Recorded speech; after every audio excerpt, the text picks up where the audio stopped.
The sun had barely lifted above the steaming jungles of Luzon when Private First Class Daniel Harlow wiped a thick smear of grease across his forearm and muttered to himself about how the army had apparently forgotten he existed. For 3 months he had been stuck behind the lines, shoved into a maintenance tent instead of carrying a rifle like every other man in the 37th Infantry Division. And for 3 months the other soldiers had called him the mechanic, the grease monkey, or worse, the Junkyard Kid, the nickname that stuck harder than the engine oil staining his boots. They didn't know much about him except that he had once worked in a scrapyard back in Ohio, welding old farm equipment and patching together anything with moving parts.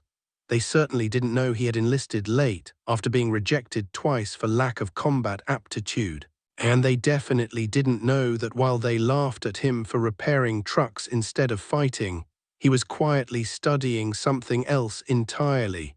The Japanese bunker lines ahead of them, and the one weapon he was certain could break them. It started the day Daniel watched a squad of Marines torch a pillbox on Bougainville using a Navy-issue Mark I flamethrower. The raw power left him stunned. A ribbon of fire arced across 20 yards and poured through the bunker slit like lava. The Japanese inside never had a chance. It left an impression on Daniel that stuck with him through the entire Pacific campaign. But when he asked his superiors why their division didn't have more flamethrowers, the answer was always the same: too heavy, too complex, too few trained operators. So they relied on grenades and rifles, and men died because of it. By the time the division reached Luzon, enemy bunker networks had become their greatest nightmare. The Japanese had carved firing positions into the jungle hillsides, burrowed deep into the volcanic soil, reinforced them with logs, steel, and concrete. Every approach was covered. Every trail was a kill zone. Every assault cost lives. The officers studied maps, the platoons rehearsed rushes, but nothing seemed to break the stalemates. Day after day, they lost men trying to dislodge defenders who seemed impossible to root out. Each time Daniel listened to the casualty reports, a familiar frustration gnawed inside him. He was a mechanic, not an infantry hero. He was nobody important, but he knew tools, he knew pressure systems, he knew fuels, pumps, tanks, hoses, and ignition sources. He knew things the men on the line didn't. And after one particularly bloody assault against a hillside bunker cluster, Daniel couldn't shake the thought that he might be able to build something the army didn't have time to send them, something that didn't exist on their roster, something crude but effective. A flamethrower built from junk. At first the idea seemed insane, even he thought so, but the next morning Daniel found himself staring at a wrecked Japanese fuel drum dragged in by a supply crew.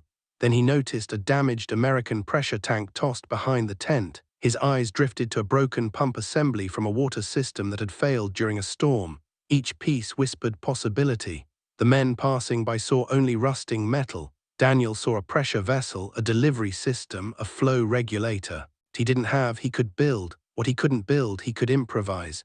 He took a stick and began drawing on the dirt floor a rough schematic, nothing more than curves and lines, but the design grew. A twin-cylinder fuel chamber made from cut sections of scavenged Japanese drums, a modified air compressor from a wrecked Jeep, a reinforced hose jacketed with spare canvas, a pump lever fashioned from a rearranged tire iron, a nozzle tip that could be machined from a broken rifle barrel. Primitive, dangerous, unpredictable, but maybe functional. When Sergeant Calhoun wandered by and saw Daniel squatting over the sketch like a scientist lost in another world, he barked, "Harlow, you're not paid to play Picasso in the mud. Get back to tightening the fuel lines on those transports."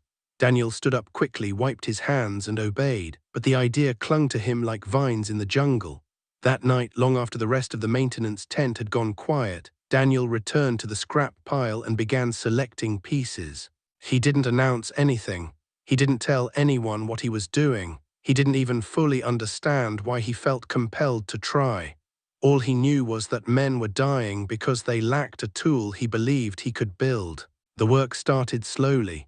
He cut metal sections by lantern light, using a hacksaw that squealed with every stroke. He welded seams with an old torch so unstable that each flare threatened to blow out. He hammered dents into shape, bent pipes over stones, filed burrs until his fingers bled. Every night he built in silence, hiding his project behind canvas sheets where curious eyes wouldn't wander. But whispers travel fast in an army camp. It didn't take long for a few soldiers to discover the strange contraption he was assembling. They laughed when they saw it: two mismatched tanks strapped to a metal frame, a long hose wrapped in canvas, a nozzle that looked more like a plumbing mistake than a weapon. One corporal pointed at it and joked, "What's that supposed to be, Harlow, a coffee maker for the Emperor?" Another said, "Looks like a Junkyard threw up." The nickname Junkyard Flamethrower was born that night, and it spread like wildfire. But Daniel didn't care. He heard their laughter, absorbed their mockery, and kept working. For him, it wasn't a matter of pride. It was a matter of necessity. He had watched too many men bleed trying to clear bunkers with rifles. If his contraption could throw fire even half as far as the Navy flamethrower he'd admired months earlier, then maybe, just maybe, it could save lives. Or at least give the division one more tool. The turning point came at the end of the second week, when a reconnaissance patrol returned with grim news. Ahead of them lay a Japanese defensive line unlike anything they had encountered before.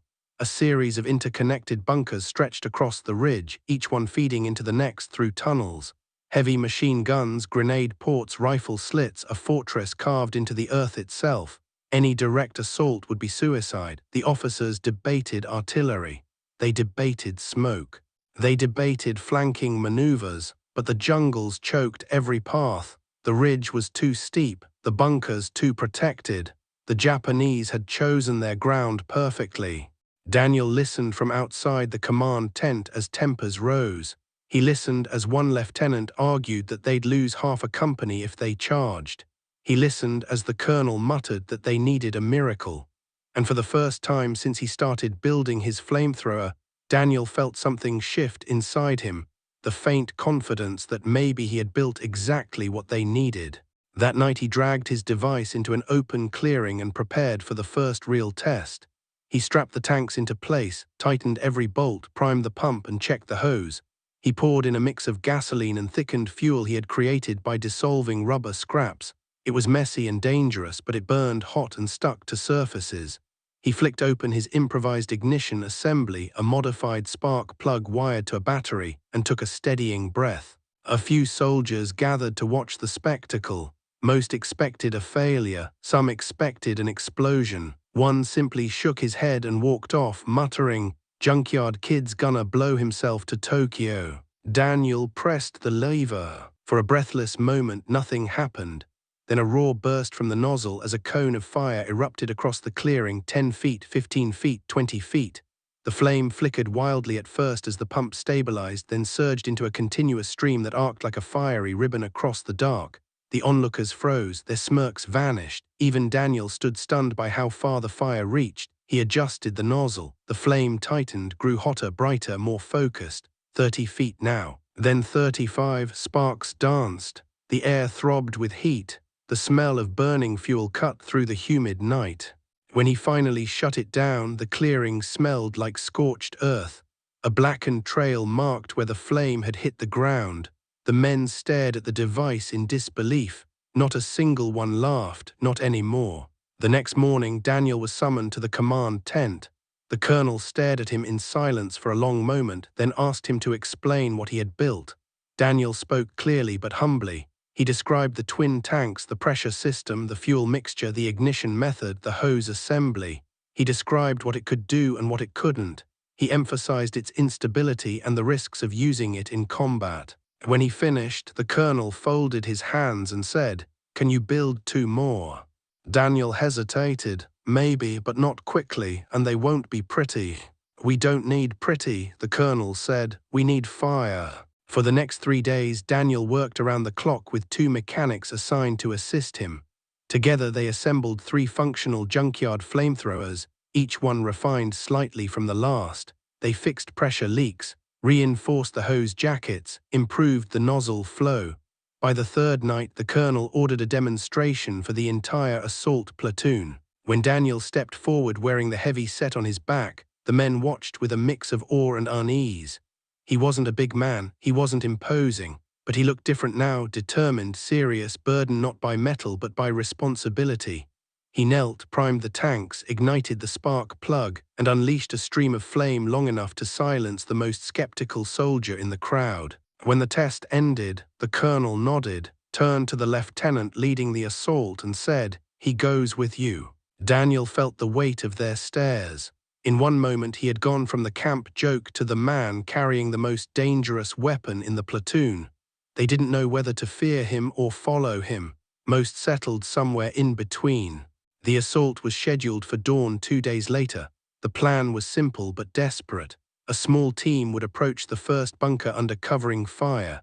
Daniel would advance with the flamethrower, ignite the firing slit and force the defenders out or kill them inside.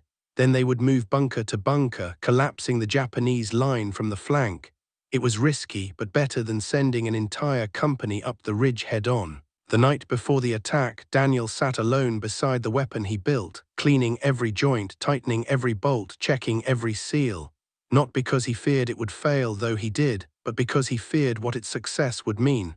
He wasn't a killer, he never had been, but wars didn't bend to the preferences of gentle men. They demanded what they demanded. At dawn, the platoon moved out through the trees. Every step through the undergrowth felt heavier than the last. They reached the base of the ridge as machine gun fire cracked overhead from the unseen bunkers above. The air buzzed with bullets slicing through leaves. The Japanese were already alert, already firing. The team hit the dirt. The lieutenant shouted orders. Daniel took a breath and prepared. The first advance began with a rush. 2 riflemen sprinted forward, firing at the slit of the nearest bunker. A machine gunner laid suppressing fire. Daniel followed close behind, hunched under the weight of the tanks.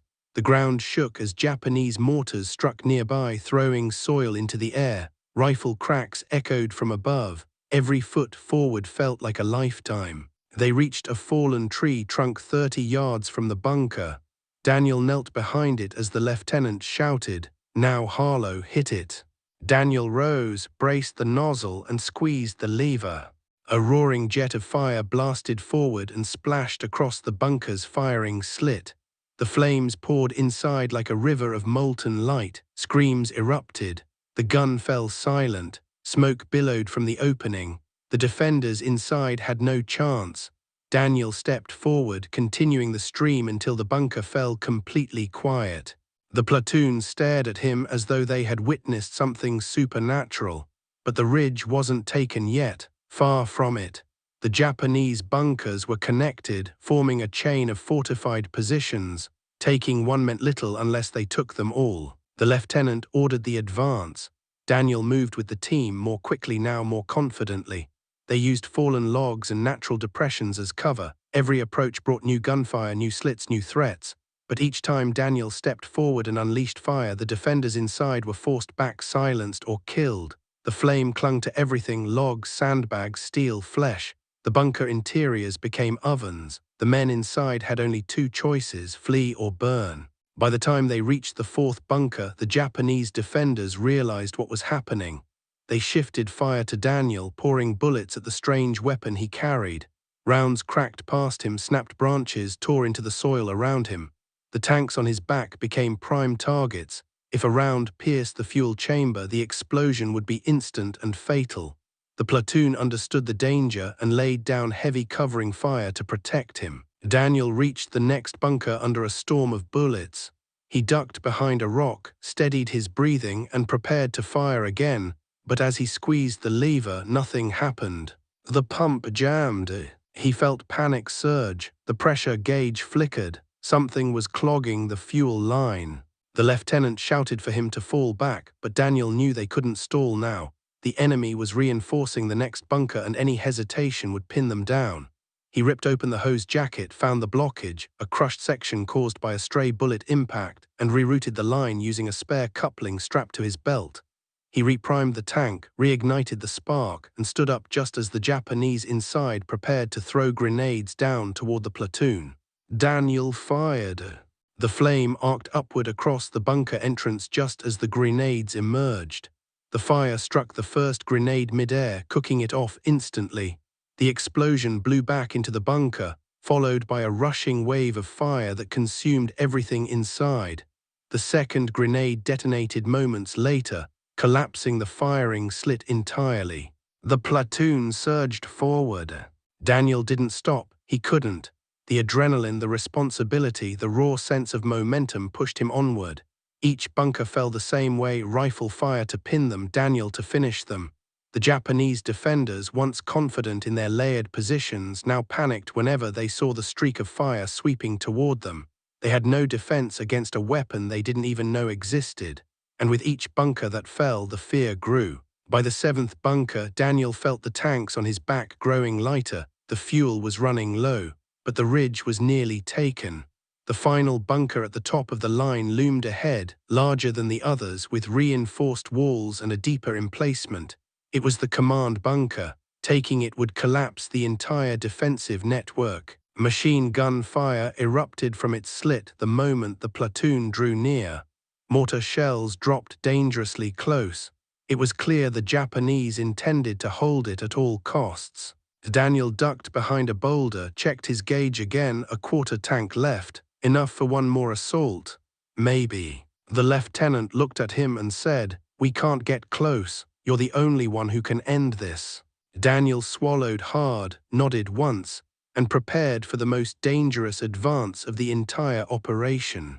He moved alone at first, weaving through the rocks and roots as bullets hammered the ground around him.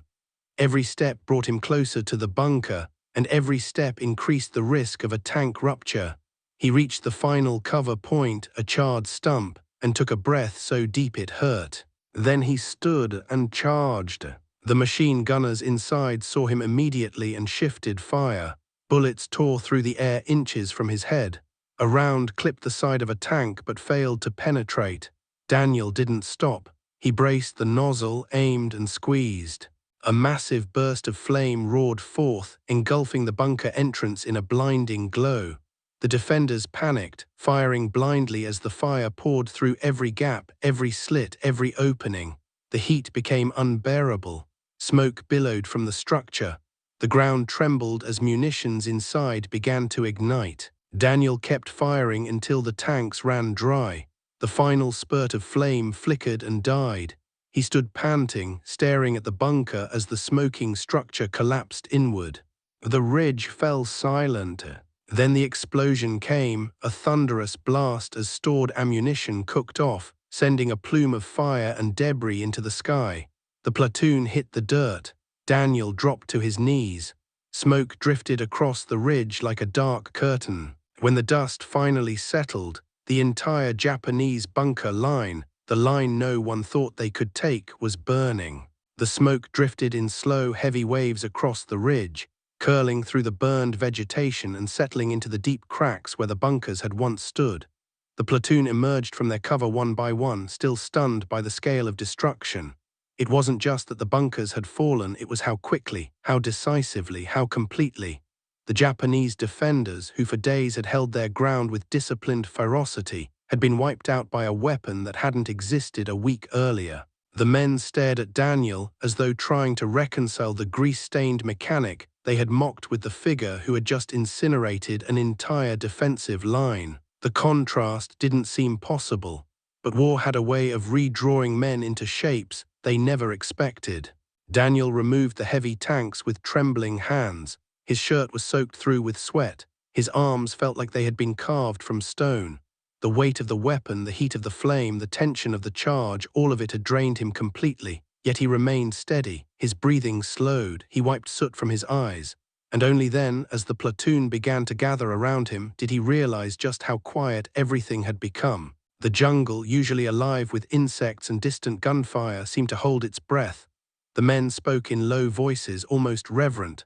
The lieutenant approached him, placed a hand on his shoulder, and said, "You just saved 30 men, Harlow, maybe more." Daniel nodded, but the words didn't sink in. His mind felt far away, still anchored in the bunker flames, still hearing the roar of his makeshift machine. They secured the ridge by late afternoon. Engineers arrived to inspect the collapsed bunkers. Medics tended to the wounded. The colonel came up the slope, surveyed the carnage, and then turned to Daniel. His expression was equal parts shock and pride. "I've seen flamethrowers in action," he said, "but I've never seen anything like what you built." Daniel didn't know how to respond. He wasn't used to officers addressing him directly, let alone praising him. He simply nodded and murmured that it was just scrap metal and fuel. The colonel shook his head. "No, it was more than that. It was exactly what we needed." Word spread quickly through the regiment. By evening, soldiers from other companies were wandering over to look at the charred ridge, pointing at the melted concrete and the collapsed roofs, asking each other what kind of weapon had done it. Rumors flew that the army had finally sent them a new flamethrower, that they'd captured a Japanese prototype, that some secret unit had carried it in. When the truth emerged that a mechanic had built it out of junk, disbelief followed. Some laughed, some scoffed, but most simply shook their heads and accepted that in war, the line between genius and madness was thin. Daniel spent the night rebuilding the weapon, adding new reinforcement to the tanks and patching the singed hose. The colonel assigned 2 additional mechanics to help him. They worked in silence, communicating with nods and simple instructions. By dawn, the flamethrower was functional again. The colonel ordered Daniel to train 2 volunteers on its operation. They were hesitant at first. Flamethrowers, even factory-built ones, were notoriously dangerous. Homemade versions seemed even worse. But after seeing Daniel operate his creation on the ridge, they trusted him. They mimicked his movements, learned how to prime the pressure, how to ignite the spark, how to manage the flow. Daniel corrected their stances, their grip, their timing. He emphasized that the weapon was not about power alone, but control, precise bursts, not wild streams. While training continued, the regiment prepared for its next advance deeper into the mountains. Intelligence reports indicated that the Japanese were retreating north, but establishing fortified fallback positions. The ridges ahead were steeper, the bunkers more deeply dug. The flamethrower, crude as it was, had become an asset in the regiment's tactical planning. Daniel didn't know whether to be proud or terrified. The next engagement came sooner than expected. A scouting party reported seeing fresh bunker construction along a narrow valley pass. The regiment moved cautiously, aware that the enemy was regrouping after the devastating losses on the ridge.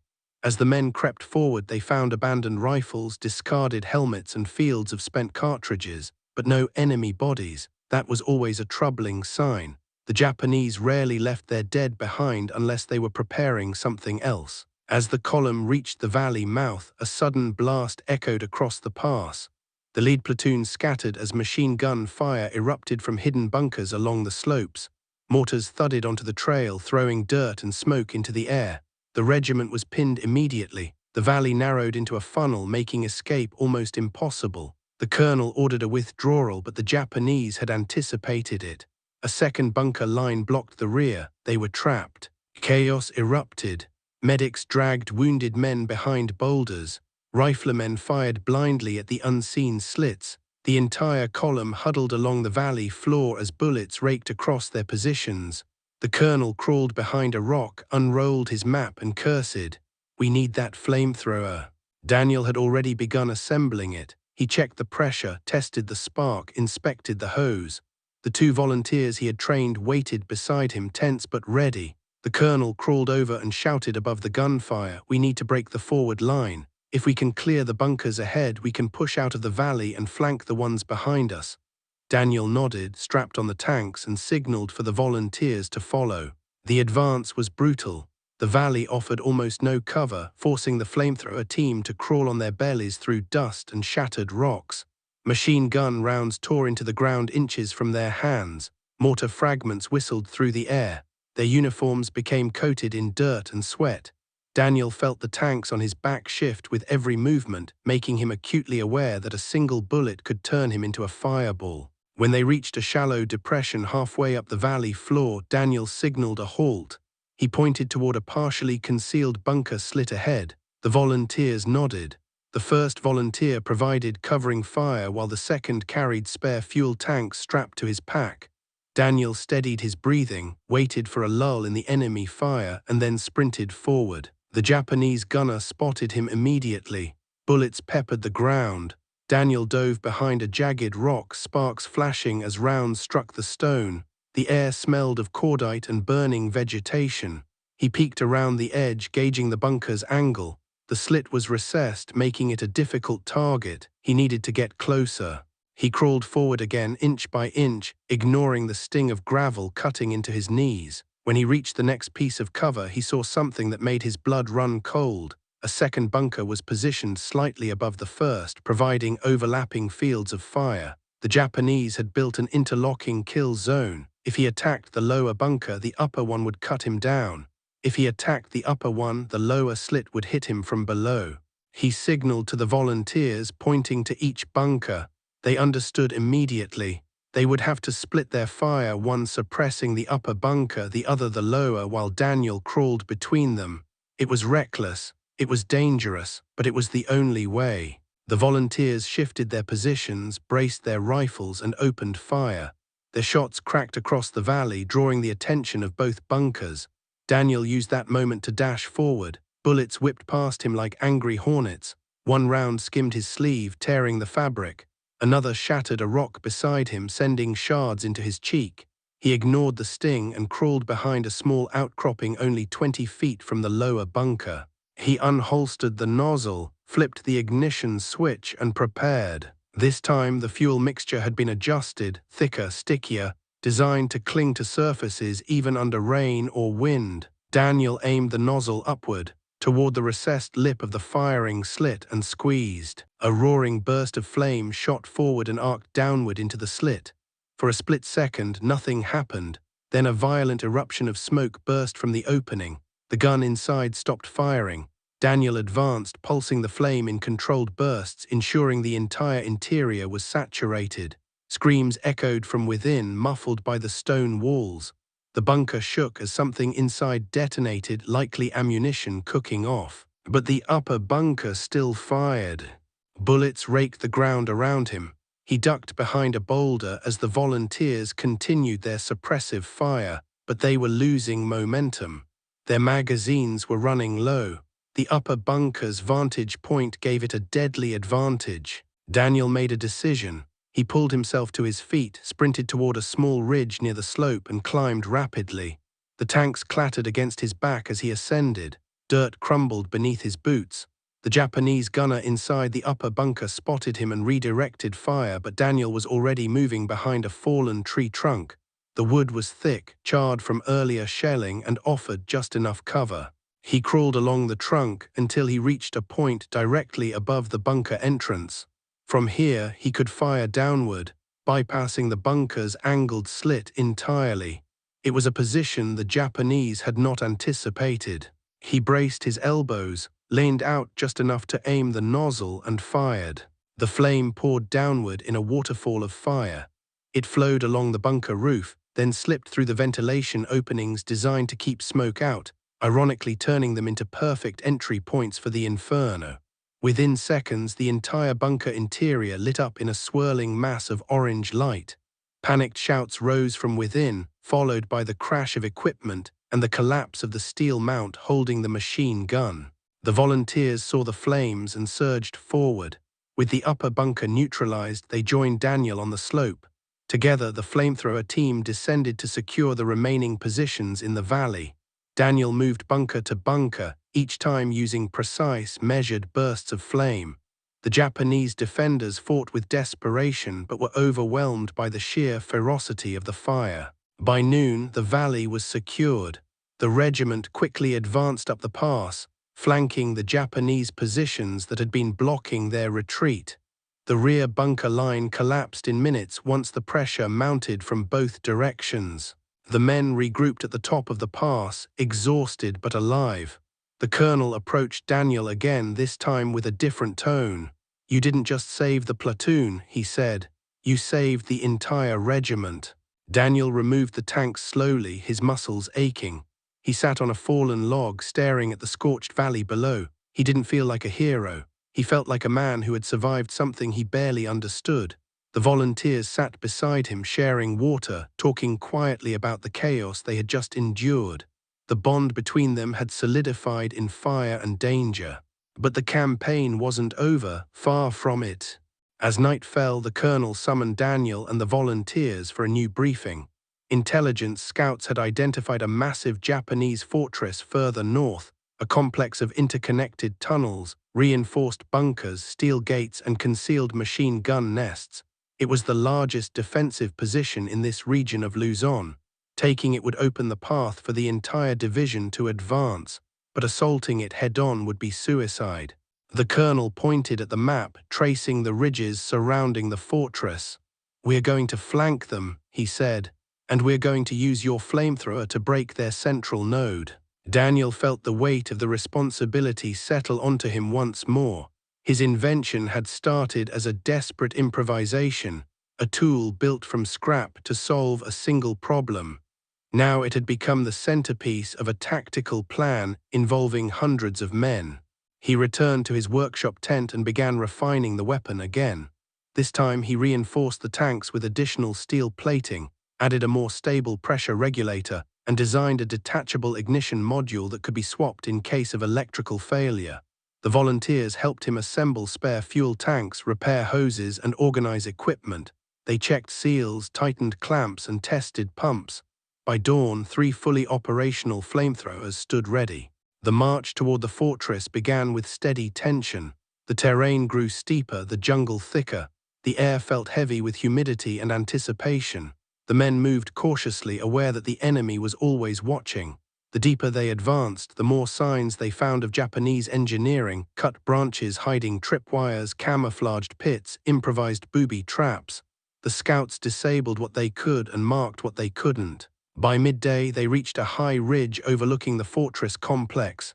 The scene below was staggering, a labyrinth of bunkers dug into the hillside, connected by trenches and concealed firing positions. Smoke rose from chimneys disguised as tree stumps. Movement flickered between corridors.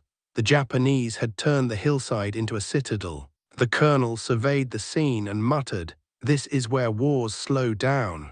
Daniel, standing beside him with the flamethrower strapped to his back, simply nodded. He knew what awaited them.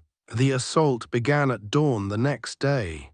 The first rays of sunlight barely touched the treetops when the artillery behind them opened fire. The shells arced overhead in distant, echoing roars, crashing into the upper layers of the Japanese fortress. Dust rose in thick clouds. The earth trembled beneath the regiment's boots. But everyone knew the truth: artillery alone couldn't destroy a fortress carved into volcanic stone. At best, it would disrupt communications and disorient the defenders. The real fight would unfold up close, bunker by bunker, trench by trench, tunnel by tunnel. Daniel moved with the assault platoons as they descended from the ridge. Every man carried more ammunition than usual. Grenades clattered against helmets. Rifle bolts snapped as soldiers checked them twice. The 3 flamethrower operators, Daniel and his 2 volunteers, walked in silence, each carrying the weight of a weapon that was both feared and relied upon. The tanks sloshed with fuel, the metal frames dug into their shoulders. And somewhere deep inside, each man understood what being a flamethrower operator meant. They were walking targets. The Japanese defenders saw them before the Americans saw the first bunker. Sharp whistles pierced the air. A burst of machine gun fire erupted from a concealed slit, sending the lead squad diving behind a fallen tree. More gunfire exploded from the trench line farther up the slope. Bullets chipped bark, shredded leaves, and pinged off stones. The fortress had awakened. Daniel hit the ground behind a large root mass, unstrapped his nozzle, and crawled forward. He stayed low, moving through the ferns and damp earth. To his left, the first volunteer positioned himself behind a boulder, ready to support him. The second volunteer, carrying spare tanks, stayed back with the rifle squad. Grenades exploded along the slope, sending showers of dirt into the air. The platoon's machine gunners returned fire, their barrels glowing faintly in the morning haze. But the Japanese bunkers were built with cunning: recessed slits, angled walls, reinforced logs. Standard rifle fire had little effect. Daniel raised his head just enough to see the first bunker. It was larger than the ones in the valley, a stone-faced structure with a narrow firing slit carved deep into the wall. Moss and vines grew between the stones, giving it the appearance of an ancient tomb. But the gunfire spewing from it was anything but ancient. He signaled to the volunteer, who lifted his rifle and fired 3 quick shots toward the slit. The Japanese gunner ducked back for a moment. It was the opening Daniel needed. He sprinted forward, sliding behind a jagged rock only 15 yards from the bunker. Bullets hammered the rock's edge. He could feel the vibration of each impact. He flicked the ignition switch, took a breath, and leaned out. The flame erupted with a fierce roar, a searing ribbon of fire that cut through the morning mist. It struck the stone face and slipped through the recessed slit, swirling inside like a storm of heat. Screams echoed. The gun stopped. Smoke poured from the opening. Daniel advanced, pulsing the flame until the bunker fell silent. The platoon surged forward to secure the position, but before they could gain ground, a second bunker on the right flank opened fire. This one was even more deeply dug, with a narrow trench leading up to it. Riflemen hit the ground as bullets raked across the slope. Daniel crawled toward the trench but stopped when he saw movement inside. A Japanese soldier sprinting through the narrow corridor with a satchel charge in hand. The soldier leapt into one of the side pits and prepared to throw it. Daniel reacted instantly. He fired a short burst into the trench, and the flame rolled down the narrow corridor like a rushing wave. The man inside disappeared in a flash of fire. The satchel detonated almost immediately afterward, collapsing part of the trench wall. The platoon used the moment to advance. Daniel climbed over the collapsed section using the stone face for cover. The second bunker was still active, firing in irregular but deadly bursts. He needed a better angle. He spotted a ridge jutting above the bunker, similar to the one he had used in the valley.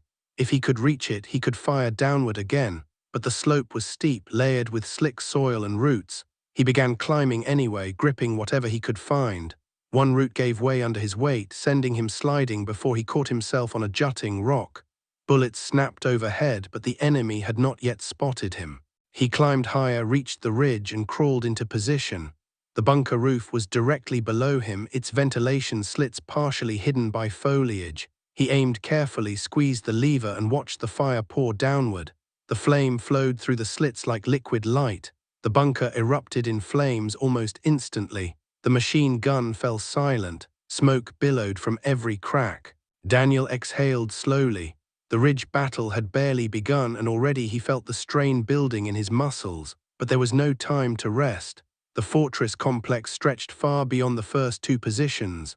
The Japanese had constructed layers of defense, fallback trenches, sniper nests, command bunkers, interconnected tunnels.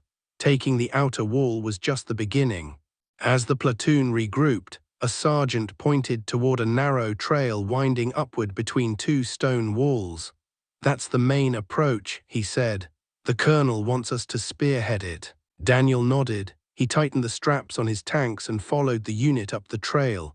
It was narrow, barely wide enough for two men side by side. The stone walls on either side were covered in vines and lichen. The air felt cooler here, shaded from the sun, but Daniel's instincts screamed danger. It was the perfect place for an ambush. He motioned for the men to halt. He crouched, scanning the walls. Something felt wrong, too still, too quiet, too calculated. He picked up a small stone and tossed it gently down the trail. The moment it bounced, a hidden panel in the left wall slid open and a burst of machine gun fire tore across the path. The stone shattered. The men dove backward. Daniel felt the wind of bullets passing over his head. The hidden bunker was brilliantly concealed. Moss-covered stones had been cut into a disguised sliding panel that blended perfectly into the wall.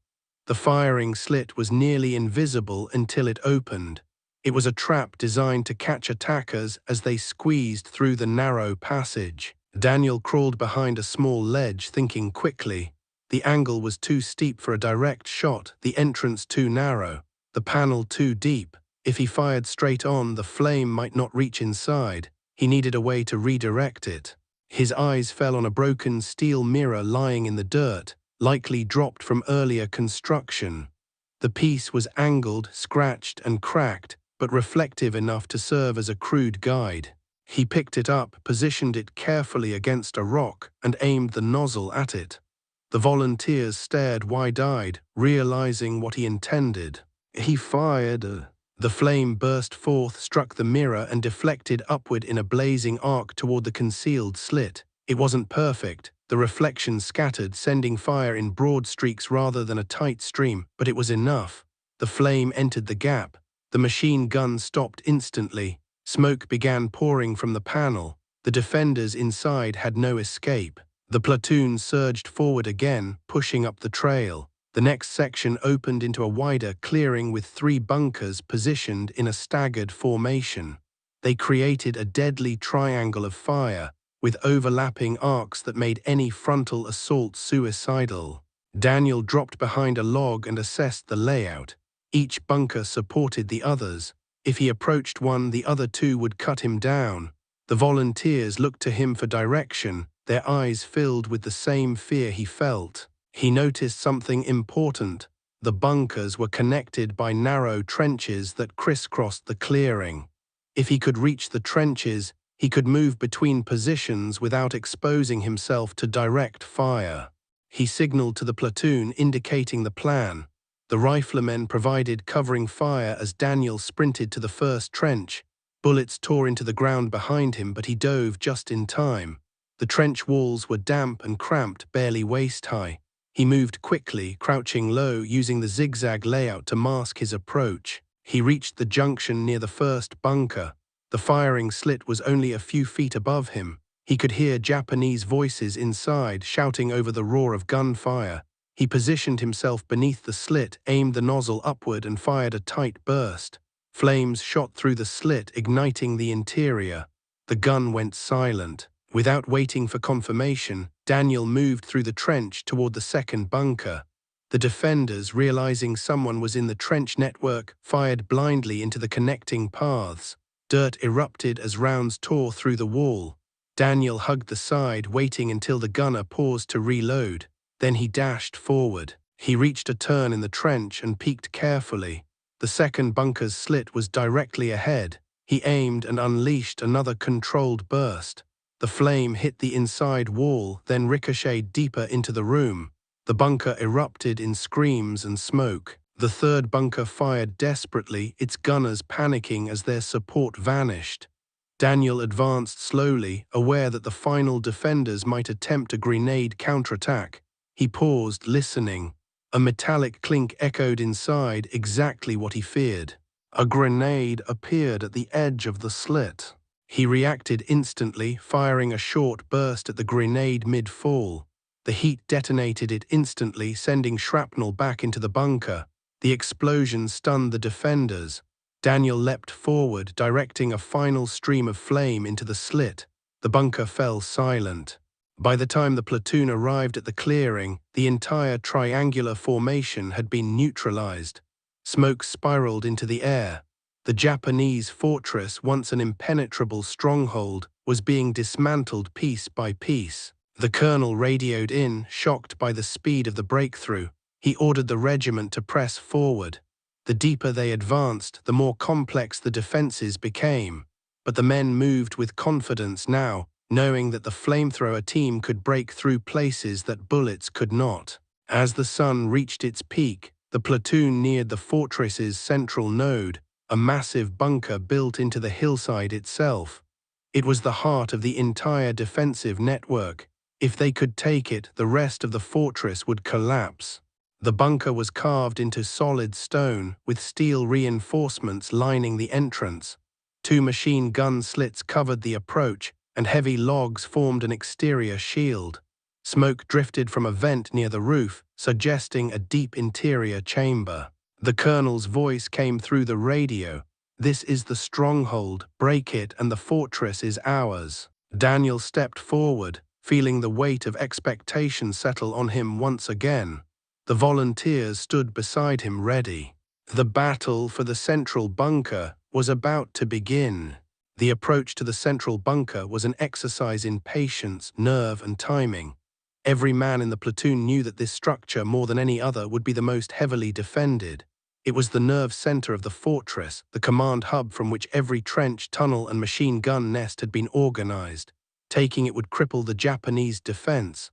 Failing to take it would stall the entire regiment on the mountainside and condemn them to a brutal counterattack. Daniel crouched behind a fallen tree trunk, examining the angles of fire.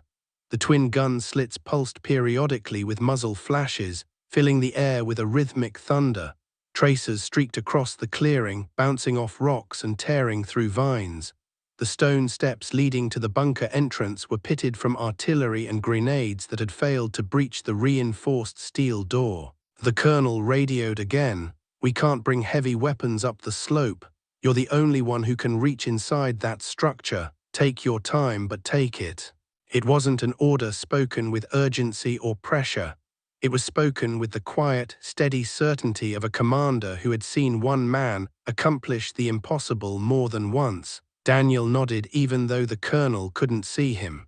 The volunteers spread out, one to the left flank, the other to the right, each finding cover positions from which to fire on the gun's slits. Their job was simple but deadly: keep the enemy distracted long enough for Daniel to reach the walls.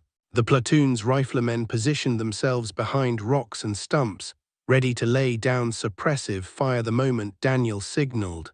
The clearing was less than 40 yards across, but it felt like a mile.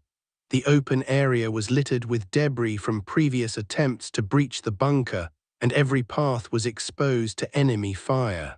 Daniel flipped the ignition switch on the flamethrower, heard the faint buzz of the spark, and tightened his grip.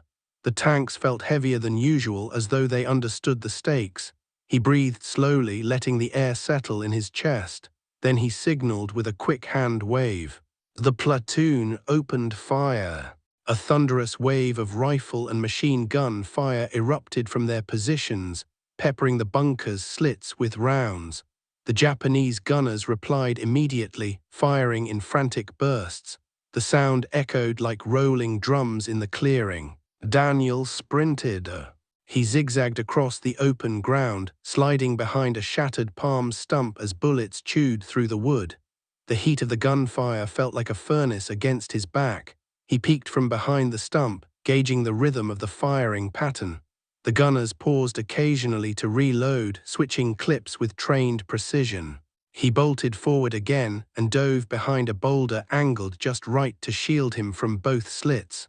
From here, he was only 25 feet from the bunker. The stone walls loomed above him like a fortress carved from the mountain itself. He waited for the volunteers' next volley. On the ridge above, the left side volunteer opened fire with rapid shots. The right side volunteer added bursts from his carbine.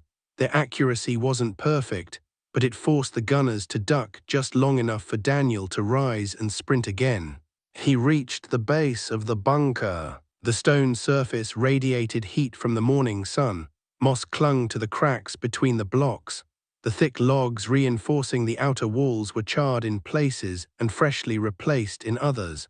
Daniel pressed his back against the cold stone, catching his breath. He could hear the muffled voices of Japanese officers inside, shouting orders. This close, he had a new problem. The gun's slits were angled outward. He couldn't stand in front of one long enough to fire without being hit. He needed to get beneath them or above them. He looked up. A narrow ledge jutted out just above the left-hand slit, a natural formation where the stone had eroded unevenly. If he could reach it, he might be able to angle the flame downward, but climbing with a flamethrower on his back was nearly impossible. Nearly. He removed one glove, wiped sweat from his brow, then tested the cracks in the stone with his fingertips. The volcanic rock provided just enough grip. He slung the nozzle across his chest, secured the hose, and began climbing slowly. Hand over hand, boot over boot, he lifted himself inch by inch. The tanks on his back shifted with every movement, threatening to unbalance him. A single slip would send him crashing to the ground, exposed to both gun slits. A bullet, a ricochet, or a lucky shot could end everything, but Daniel climbed anyway. Halfway up, a bullet smashed into the stone inches from his fingers.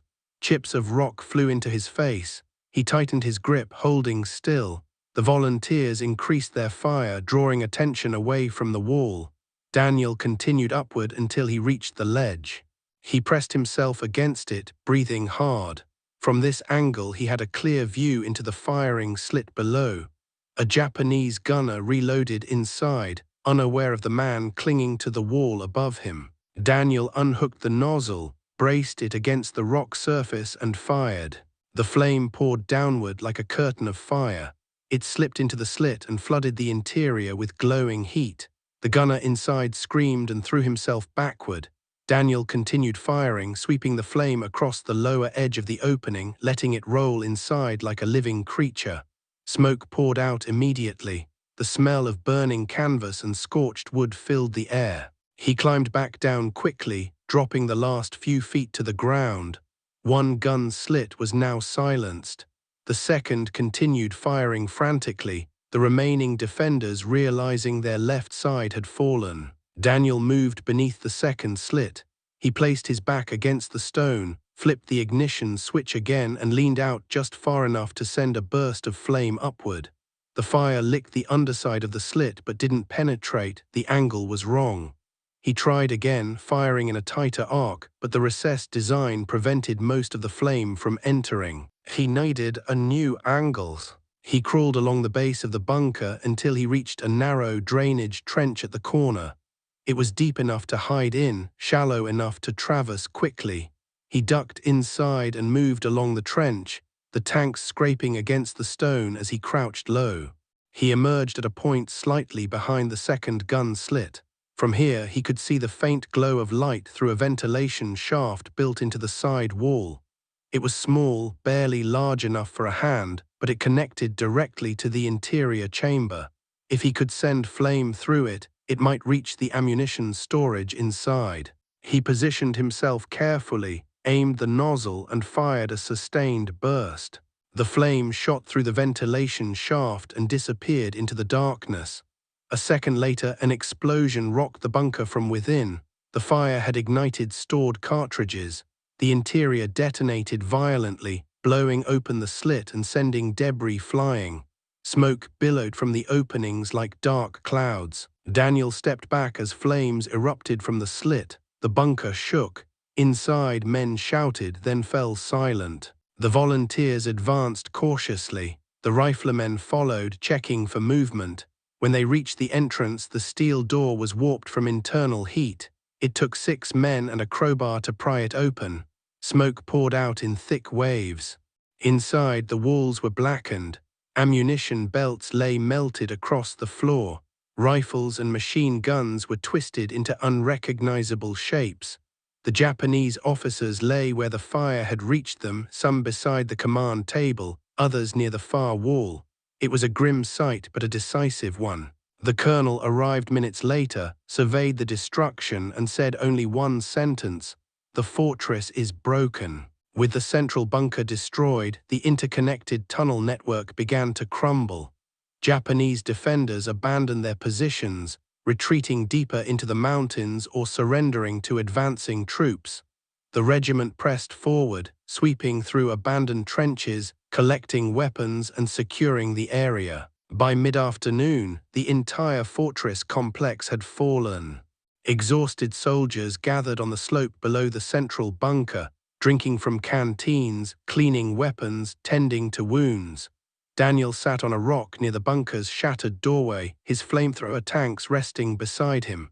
The volunteers joined him, sitting quietly as they absorbed everything they had survived. The colonel approached again, this time removing his helmet and wiping dust from his brow. "Harlow," he said, "what you built did more than breach a bunker. It changed the course of this entire operation." Daniel didn't answer immediately. He looked at his creation, scarred, dented, stained with soot, smelling of burned fuel and metal. It wasn't a marvel of engineering. It wasn't a masterpiece of military design. It was a desperate invention, a weapon made from scrap because no other tools were available. But it had saved the lives of men who would have died trying to storm these walls. It had broken defenses that seemed impregnable. It had done exactly what Daniel had hoped it would.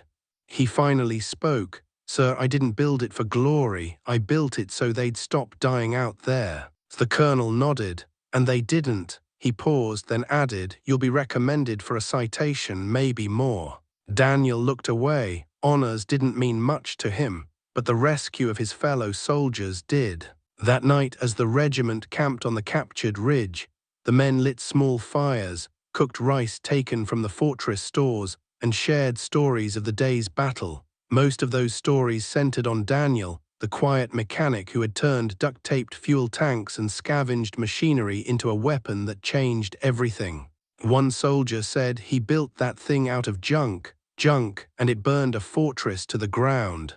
Another replied, "The Japanese won't believe it when they hear about it." A third added, "We barely believe it ourselves." Daniel didn't sit near the fires. He moved instead toward the edge of the ridge, where the night air was cooler and the stars clearer. He sat alone, the flamethrower beside him, listening to the distant sounds of the jungle. He didn't think of victory or medals or legend. He thought of every bunker he had walked toward with the knowledge that one mistake could kill him and everyone around him. He thought of the men he had saved. At dawn the next morning, the regiment received orders to advance again toward the mountain valley beyond the fortress. The war wasn't over. The campaign wasn't done. There were more ridges, more bunkers, more dangers ahead. But the men walked with renewed confidence, a belief that impossible positions could be broken, that ingenuity could conquer fortification, that courage paired with invention could change the course of battles. Daniel walked with them, the burden of the flamethrower on his back, not glamorous but necessary. He was no longer the junkyard kid. He was the man who carried fire, a man who built his own weapon when none existed, who charged into kill zones with nothing but pressure tanks and resolve, who burned through obstacles that rifles could not touch. And in the jungles of Luzon, as the sun rose and the regiment marched forward, whispers passed from soldier to soldier. They mocked his junkyard flamethrower, they said, until he burned an entire Japanese bunker line alone.